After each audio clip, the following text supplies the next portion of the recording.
This is Fitness Blender's Abs Boot Camp.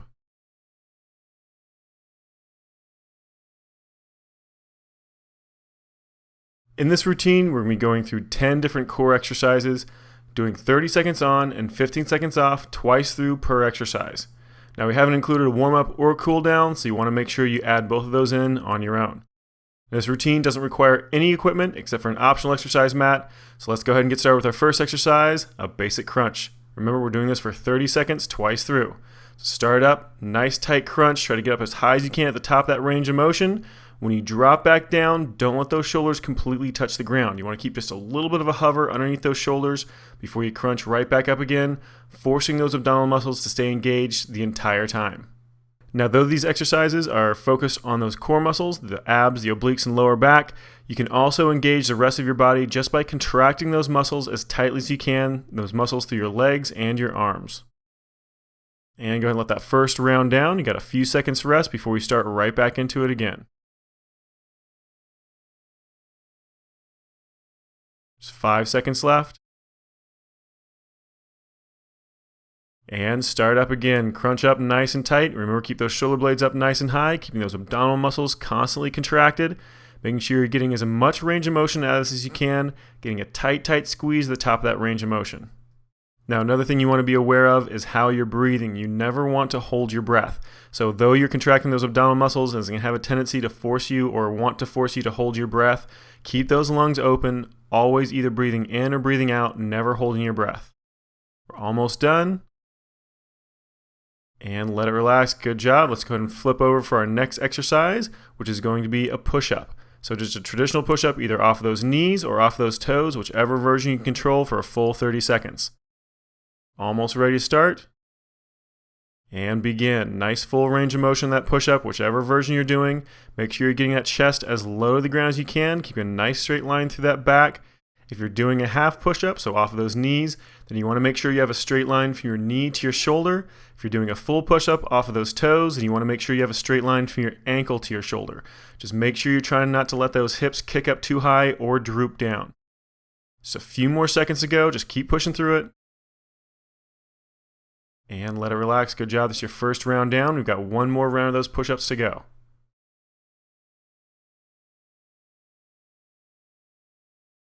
Just 5 more seconds. And start up. Remember, keep that back nice and flat. Whether you're doing a half version or full version, make sure that butt stays down, a nice straight line with the rest of that body. Try to focus on a nice full range of motion for every single push-up. I know those arms are probably going to be getting really tired by the end of that 30 seconds, but just keep pushing through it. If you need to, take a couple second break and then go right back to it as quickly as you can. We're almost done, just 5 seconds left. And let it relax. Good job. All right, that's the last one of those push-ups. So let's go ahead and move on to our next exercise, which is going to be a back bow. So laying flat down on your stomach, arms and legs extended out straight. 5 more seconds. And start up. Nice full extension. Bring your arms and legs up at the same time. Keep those legs perfectly straight. Try to get those arms out nice and straight over your head. Trying to really squeeze those arms and legs up as high as you can, as high as is comfortable for that lower back. Making sure you're really focusing on that range of motion, getting a tight squeeze at the very top of that range of motion. Now again, check those arms and legs. Make sure they're staying nice and straight, as well as checking that breathing. Make sure you're not holding your breath. You only have a few seconds left to go, so keep pushing through it. And let it relax. All right, we're going to do that one more time.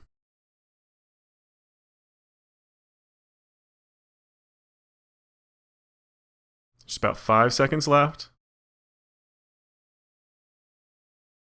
And start up. Again, arms and legs extended out straight. Contracting those legs and arms up. Squeezing through that lower back and in those glutes to get your arms and those legs up as high as you can. Trying to get your thighs as high off the ground as possible, as well as that chest. Just keep that motion going, focusing on a tight squeeze at the top, making sure you're keeping those lungs open the entire time. Just 5 seconds left. And let it relax. Good job. All right, let's go ahead and get ready for our next exercise, which is going to be an alternating lunge. So standing up, just stepping out with 1 foot at a time, down with that lunge nice and low, then stepping out with the opposite leg the next time. Let's go ahead and get ready. And start up. Stepping out, nice long step. The further out you step, the harder that lunge is going to be, so you can kind of adjust that depending on how hard you want it to be. Make sure that you drop down evenly between that front and rear leg. Try and get that rear knee down as close to the ground as is comfortable. If you need to limit that range of motion, by all means limit that range of motion, but try to get as much as you can, as much as is comfortable on those knees. We're almost done, just about 5 seconds left to go. And let it relax. Good job. All right, we got one more round of those lunges. Keep those lungs open. Try to recover as best you can. 5 more seconds. And start up. Nice long step. Dropping down as low as is comfortable. Keeping that chest straight up and down. Keeping those lungs open the entire time. Just keep that motion going nice and smooth, alternating back and forth between those feet.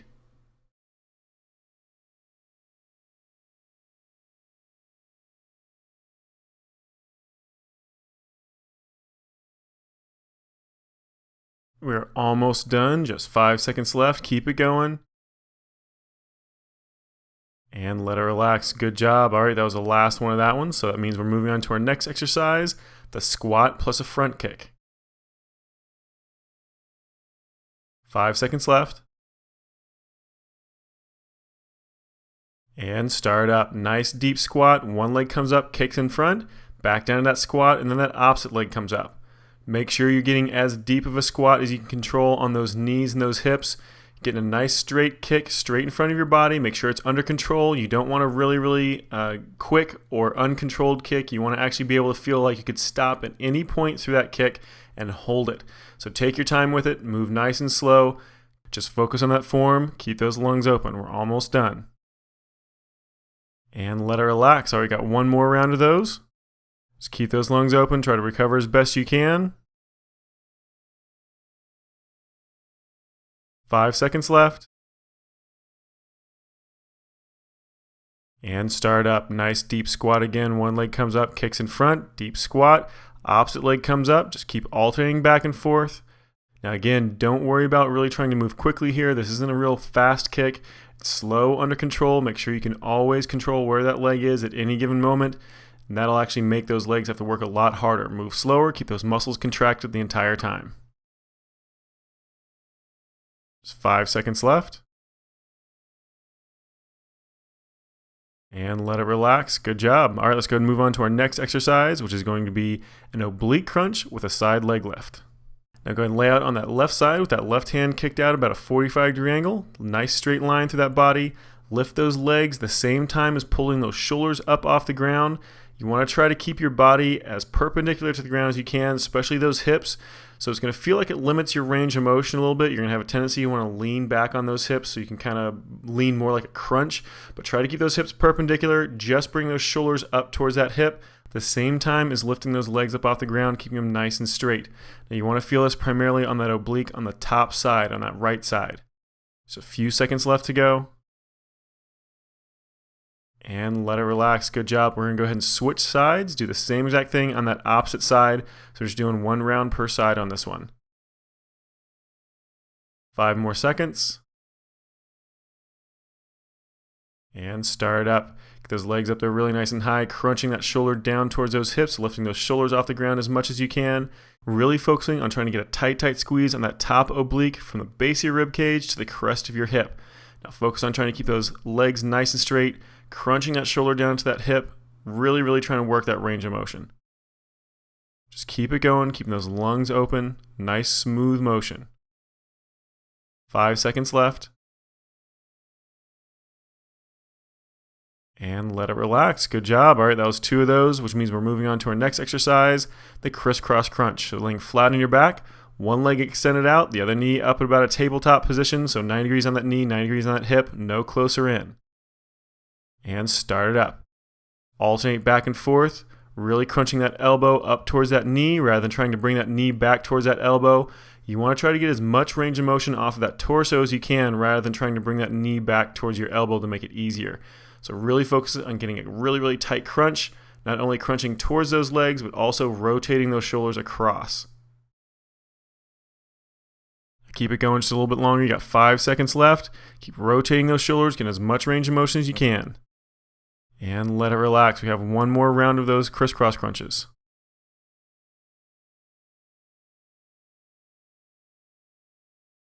5 seconds left.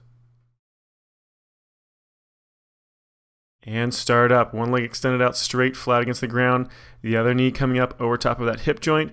Remember, alternating back and forth, left elbow to right knee, right elbow to left knee. Just keep alternating back and forth, keeping those abdominal muscles contracted nice and tight, rotating as well as crunching forward. Just keep those lungs open. You got 10 seconds left. Keep pushing through it. Try to keep those knees out away from you as best you can. Really make it difficult for yourself. And let it relax. Good job. Let's go ahead and move on to our next exercise, which is going to be a bridge. So feet as close to that butt as is comfortable. Then nice and slow, you're going to lift those hips up off the ground. You got about 5 seconds left till we start.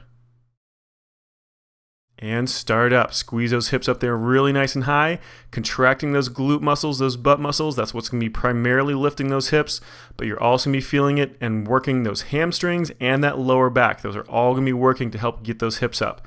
Now you can do what Kelly did, which is lift those arms up straight above those shoulders. Just makes it a little bit harder for balance, especially if you have those knees and feet really nice and close together. Makes those core muscles have to work just a little bit harder. Got just about 5 seconds left. Keep it going. Tight squeeze at the top. And let it relax. Good job. We have one more round of those to go.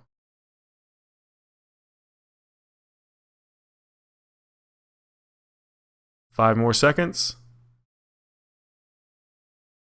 And start up again. Remember, those hands come up if you want the harder version for that core.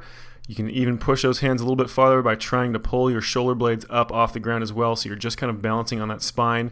Makes it a lot harder for balance, makes those core muscles have to work a lot harder, but only if you have those feet really nice and close together.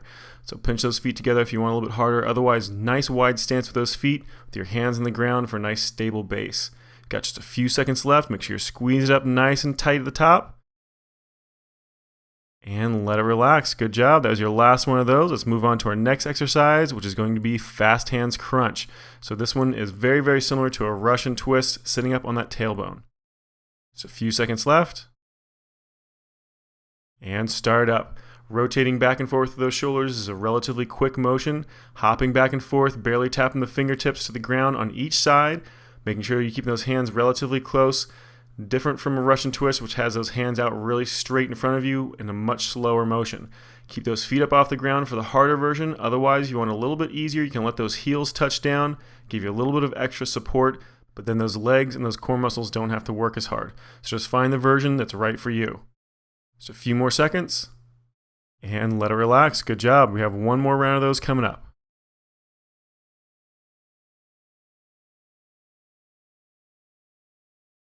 5 more seconds. And start up again. Lean back about a 45-degree angle. Keep that back really nice and flat, rotating left to right. Keep those lungs open. Nice quick motion. Keeping those feet up off the ground for the harder version. Heels touching the ground for the easier version. Just keep moving as quickly as you can control, making sure that you're not getting too out of control. You want to always be going just to your maximum, not past it. Almost done. Just 5 seconds left. Keep it going. And let it relax. Good job. All right, let's go and move on to our next exercise, which is going to be a side push-up. Now you're going to be laying on your right side for this one, using your left hand to push those shoulders up off the ground. Got just a few seconds left. And start up. Using that left hand to press those shoulders up off the ground. Try not to use that right arm at all. You want to try to get as much of an extension on that left arm as is comfortable, trying to get as much distance underneath those shoulders as you can. Now, if you want to make it harder, you can always bend those knees, keep those thighs in a straight line with the rest of your body, and actually push up off of your knees rather than off of your hips. Makes it much, much more difficult, but do whichever version you can. Got just a few seconds left to go. And let it relax. We're going to go ahead and switch sides. Same exact thing on the opposite side. This is our last exercise for this routine, so really focus on trying to push through it as hard as you can. 5 seconds left. And start up. Press into that ground with that right hand, trying to lift those shoulders up as high as you possibly can. Use that left arm as little as possible. Remember, if you want to make it a little bit harder, you can always push up onto those knees rather than that hip, but it makes it much, much more difficult. Just keep it going. Keep those lungs open, keep those core muscles contracted, and keep those shoulders and hips perpendicular to the ground. Just 5 seconds left, almost done. And let it relax. Good job. That was our last repetition of our last exercise, which means this workout is complete. Good job.